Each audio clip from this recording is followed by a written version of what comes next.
ನಮಸ್ತೆ ಕರುನಾಡು. ನೀವು ಸರ್ಕಾರಿ ಉದ್ಯೋಗಿ ಅಥವಾ ಪಿಂಚಣಿದಾರರಾಗಿದ್ದರೆ ಈ ಸುದ್ದಿ ನಿಮಗೆ ಉಪಯುಕ್ತವಾಗಿದೆ.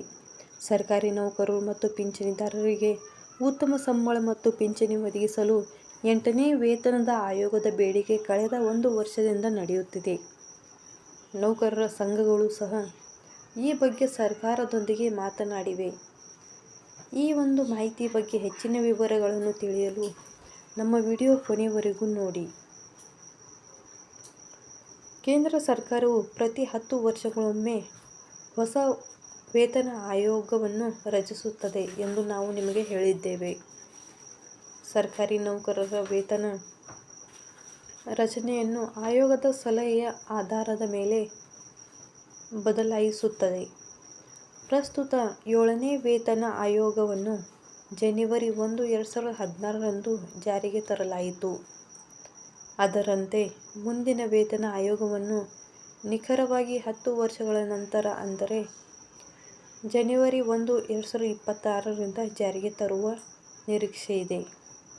ಸರ್ಕಾರವು ಜನವರಿ 2026 ರಿಂದ ಇದನ್ನು ಜಾರಿಗೊಳಿಸಿದರೆ ಇದಕ್ಕಾಗಿ ಆಯೋಗವನ್ನು ರಚಿಸುವುದು ಅಗತ್ಯವಾಗಿರುತ್ತದೆ. ಸರ್ಕಾರಿ ನೌಕರರ ಸಂಘವು ವೇತನವನ್ನು ಹೆಚ್ಚಿಸಲು ಫಿಟ್ಮೆಂಟ್ ಅಂಶವನ್ನು 3.68ಕ್ಕೆ ಹೆಚ್ಚಿಸಬೇಕೆಂದು ಒತ್ತಾಯಿಸಿತು. ಆದರೆ ಸರ್ಕಾರ ಅದನ್ನು 2.57 ಮಾಡಲು ನಿರ್ಧರಿಸಿದೆ. ಫಿಟ್ಮೆಂಟ್ ಅಂಶವು ಲೆಕ್ಕಾಚಾರದ ಒಂದು ವಿಧಾನವಾಗಿದೆ. ಸಂಬಳ ಮತ್ತು ಪಿಂಚಣಿಯನ್ನು ಲೆಕ್ಕಹಾಕಲಾಗುತ್ತದೆ.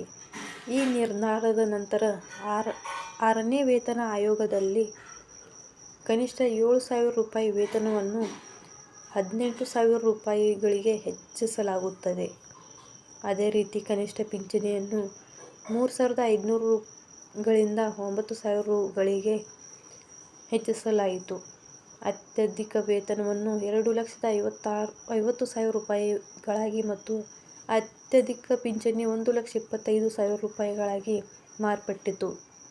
ಫೈನಾನ್ಸಿಯಲ್ ಎಕ್ಸ್‌ಪ್ರೆಸ್‌ನಲ್ಲಿ ಪ್ರಕಟವಾದ ಸುದ್ದಿಯ ಪ್ರಕಾರ 8ನೇ ವೇತನ ಆಯೋಗದಲ್ಲಿ ನೌಕರರ ವೇತನವನ್ನು ಹೆಚ್ಚಿಸಲು ಫಿಟ್ಮೆಂಟ್ ಅಂಶವನ್ನು 1.92ರಲ್ಲಿ ಇಡಬಹುದು.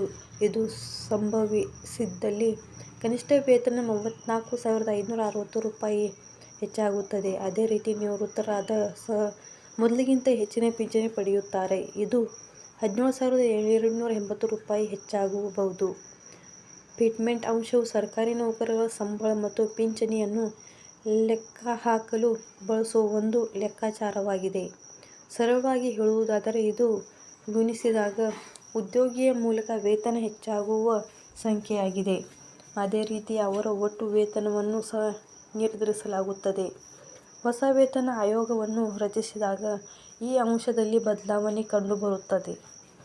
ಈ ಬದಲಾವಣೆಯಿಂದಾಗಿ ನೌಕರರ ಮೂಲ ವೇತನ ಹೆಚ್ಚಾಗುತ್ತದೆ ಮತ್ತು ಅವರ ಇತರ ಭತ್ಯೆಗಳು ಸಹ ಹೆಚ್ಚಾಗುತ್ತವೆ. ಇಂತಹ ಮಾಹಿತಿಗಾಗಿ ನಮ್ಮ ಚಾನೆಲ್ ಅನ್ನು ಸಬ್ಸ್ಕ್ರೈಬ್ ಮಾಡಿ, ಬೆಲ್ ಬಟನ್ ಕ್ಲಿಕ್ ಮಾಡಿ. Thank you for watching.